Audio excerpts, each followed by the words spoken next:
विद्यार्थी मित्रांनो नमस्कार। इयत्ता 8वी इतिहासामधील 9वा धडा स्वातंत्र्य लढ्याचे अंतिम पर्व याचा स्वाध्याय आज आपण सोडवणार आहोत। या पाठामध्ये आपला जो स्वातंत्र्य लढा लढला गेला त्यातील अंतिम काळातील काही घटनांची माहिती आपल्याला मिळते आणि त्यावर आधारित प्रश्नोत्तरे आपल्याला इथे सोडवायची आहेत। सुरू करूया।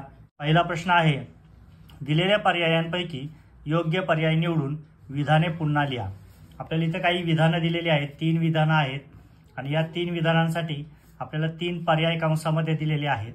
योग्य पर्याय आपल्याला योग्य विधानामध्ये भरायचा आहे। वैयक्तिक सत्याग्रहाचे टिंबटिंब हे पहिले सत्याग्रही होते।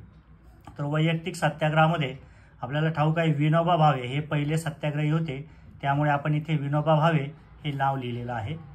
पुढे 1942च्या राष्ट्रव्यापी आंदोलनाला टिंबटिंब असे म्हटले जाते। तर 1942ला जे अतिशय मोठं असं राष्ट्रव्यापी आंदोलन झालं होतं त्याला आपण सर्वजण ऑगस्ट क्रांती असं म्हणतो, त्यामुळे ते आपण योग्य पर्याय ऑगस्ट क्रांती हा भरलेला आहे। पुढे नोव्हेंबर 1943 मध्ये जपानने टिंबटिंब बेटे जिंकून ती आझाद हिंद सरकारच्या स्वाधीन केली। आपल्या भारताच्या दक्षिण भागामध्ये बंगालच्या उपसागरामध्ये असणारी अंदमान व निकोबार ही 2 बेटे आहेत। ही 2 बेटे जपानने जिंकून ती आझाद हिंद सेनेच्या स्वाधीन केली होती, त्यामुळे इथे आपण गाळलेली जागा अंदमान व निकोबार या बेटांच्या नावाने इथे भरणार आहोत। अशा पद्धतीने दिलेले पर्याय आपण योग्य विधानांमध्ये इथे भरलेले आहेत। पुढील प्रश्न पाहूया। विधाने सकारण स्पष्ट करा। यातील पहिलं विधान आहे, नोव्हेंबर 1939 मध्ये राष्ट्रीय सभेच्या प्रांतिक मंत्रिमंडळाने राजीनामा दिले। तर नोव्हेंबर 1939 मध्ये राष्ट्रीय सभेची जी प्रांतिक मंत्रिमंडळ होती त्यांनी एकत्रितपणे राजीनामे दिले होते। ते का दिले ते आपल्याला इथे लिहायचं आहे। पाहूया।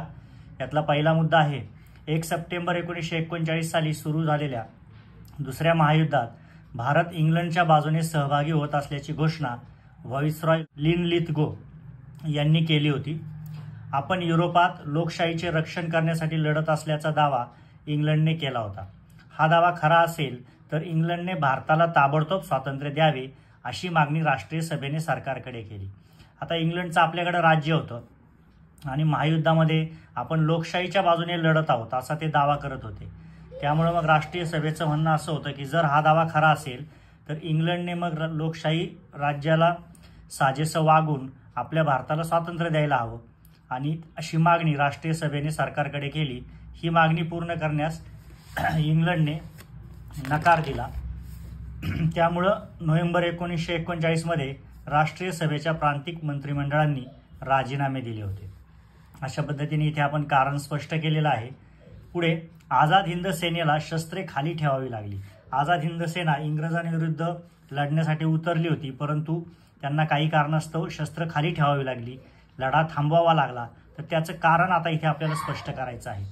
यातला पहिला मुद्दा आहे, सुभाषचंद्र बोस यांच्या नेतृत्वाखाली आझाद हिंद सेना प्रतिकूल परिस्थितीतही इंग्रजांशी लढत होती, परंतु आझाद हिंद सेनेला मिळणारी जपानची लष्करी मदत बंद झाल्याने इम्फाळची मोहीम अर्धवट सोडावी लागली। आझाद हिंद सेना इंग्रजांशी लढत होती, परंतु आझाद हिंद सेनेला जपानकडून लष्करी मदत मिळत होती आणि ही जपानची लष्करी मदत बंद झाली। त्या दरम्यान आझाद हिंद सेनेची इम्फाळवर मोहीम चालू होती आणि ही मदत बंद झाल्यामुळे त्यांना ती थांबवावी लागली, अर्धवट सोडावी लागली। याच काळात जपानने शरणागती पत्करल्यामुळे आझाद हिंद सेनेचा आधारच संपला होता आणि याच काळामध्ये जपानवर बॉम्ब हल्ला झाला आणि त्यानंतर जपानने महायुद्धामध्ये शरणागती पत्करली आणि जपानच्या आधारानेच आझाद हिंद सेना लढत होती। तेव्हा जपानच्या शरणागतीमुळे आझाद हिंद सेनेचा आधार संपला आणि 18 ऑगस्ट 1945 रोजी सुभाषचंद्र बोस यांचे विमान अपघातात निधन झाल्याने आझाद हिंद सेनेला शस्त्रे खाली ठेवावी लागली। आता हा जपानने शरणागती पत्करल्यानंतर आणखी एक महत्त्वाची घटना घडली, अतिशय दुःखद अशी घटना, ती म्हणजे 18 ऑगस्ट 1945 रोजी सुभाषचंद्र बोस यांचा विमान अपघातात निधन झालं आणि त्यामुळे आझाद हिंद सेनेला आपली शस्त्रे खाली ठेवावी लागली आणि आपला लढा थांबवावा लागला। पुढे तिसरं विधान आहे, प्रति सरकार जनतेचे प्रेरणास्थान ठरले। जागोजागी स्थापन झालेलं प्रति सरकार हे जनतेचं प्रेरणास्थान ठरलं होतं आणि ते प्रति सरकार जनतेचं प्रेरणास्थान का ठरलं याचे काही महत्त्वाचे मुद्दे आता आपल्याला इथे मांडायचे आहेत। पहिला मुद्दा आहे, चले जाव चळवळीच्या काळात भारतात अनेक भागात प्रतिसरकारे स्थापन झाली होती. या सरकारांनी कायदा व सुव्यवस्था टिकवण्याचे आणि गुन्हेगारांना शासन करण्याचे काम चोखपणे केले. सावकारशाहीला विरोध केला, साक्षरता प्रसाराचे काम केले, दारूबंदी, जातीभेद निर्मूलन अशी समाजसेवेची कामे सुद्धा या प्रतिसरकारने केली होती. आणि या विधायक म्हणजेच अतिशय चांगल्या अशा कामांमुळे प्रतिसरकार जनतेचे प्रेरणास्थान बनले होते. अशा पद्धतीने इथे आपण दिलेल्या विधानांची कारणे स्पष्ट केलेली आहेत. पुढचा प्रश्न आहे, पुढील तक्ता पूर्ण करा. या ठिकाणी आपल्याला संघटना दिलेल्या आहेत आणि आपल्याला त्यांचे संस्थापक लिहायचे आहेत. तर पहिली संघटना आहे फॉरवर्ड ब्लॉक. ही जी संघटना आहे ही सुभाषचंद्र बोस यांनी केली होती, त्यामुळे आपण इथे सुभाषचंद्र बोस लिहिलेला आहे. इंडियन इंडिपेंडन्स लीग ही रास बिहारी बोस यांनी स्थापन केली होती, त्यामुळे संस्थापक म्हणून आपण त्यांचं इथे नाव लिहिलेलं आहे. आणि पुढची संस्था आहे तुफान सेना. ही GD उर्फ बापू लाड यांनी स्थापन केली होती, त्यामुळे इथे आपण त्यांचं नाव लिहिलेलं आहे. अशा पद्धतीने दिलेल्या तीनही संघटनांची आपण इथे संस्थापकांची नावं लिहिलेली आहे. चौथा प्रश्न पाहूया. पुढील प्रश्नांची थोडक्यात उत्तरे लिहा. शिरीष कुमारचे कार्य तुम्हास कसे प्रेरणादायी आहे? शिरीष कुमारने जे आपल्या देशासाठी बलिदान दिलं त्यातून आपल्याला कशा पद्धतीने प्रेरणा प्राप्त होते हे आपल्याला इथे मांडायचं आहे. तर पाहूया. पहिला मुद्दा आहे, शिरीष कुमार आणि त्याच्या सहकाऱ्यांनी तिरंगी झेंडा घेऊन मिरवणूक काढली, वंदे मातरमच्या घोषणा दिल्या, गोळीबारात शिरीष कुमार हुतात्मे झाले. या मिरवणुकीवर इंग्रजांनी गोळीबार केला होता आणि या गोळीबारामध्ये शिरीष कुमार यांनी आपले प्राण अर्पण केले देशासाठी, ते हुतात्मे ठरले. त्यांचे हे कार्य आपल्याला प्रेरणादायी ठरले. देशासाठी, आपल्या समाजासाठी आपण काहीतरी काम केले पाहिजे ही प्रेरणा त्यांच्या कार्यातून मिळते. आज स्वातंत्र्य मिळवणे हे ध्येय राहिले नाही. आजच्या परिस्थितीमध्ये आता आपण स्वातंत्र्य आहोत, त्यामुळे आपल्यासाठी स्वातंत्र्य मिळवणे हे ध्येय राहिलेले नाही, परंतु आपला परिसर चांगला ठेवावा, परिसरातील लोकांमध्ये एकी निर्माण करावी, त्यांच्या समस्या सामुदायिकपणे दूर कराव्यात, यासाठी मात्र आपल्याला शिरीष कुमार यांच्याकडून उत्तम प्रेरणा मिळते. शिवाय अन्यायाला, जुलमाला बळी न जाता अशा प्रवृत्तींविरुद्ध लढण्याची प्रेरणा शिरीष कुमार यांच्या कार्यातून मिळते. त्याग, सहकार्य, कामावर निष्ठा, निश्चयीपणा याबाबतही त्यांच्याकडून प्रेरणा मिळते.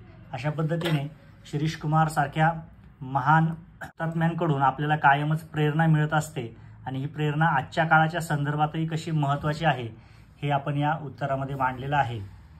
पुढील प्रश्न आहे दुसरा. इंग्लंडचे पंतप्रधान विन्स्टन चर्चिल यांनी स्टॅफर्ड क्रिप्स यांना भारतात का पाठवले?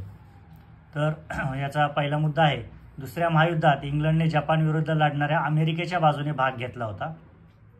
भारतावर इंग्लंडचे राज्य असल्याने जपान भारतावर आक्रमण करण्याची शक्यता होती.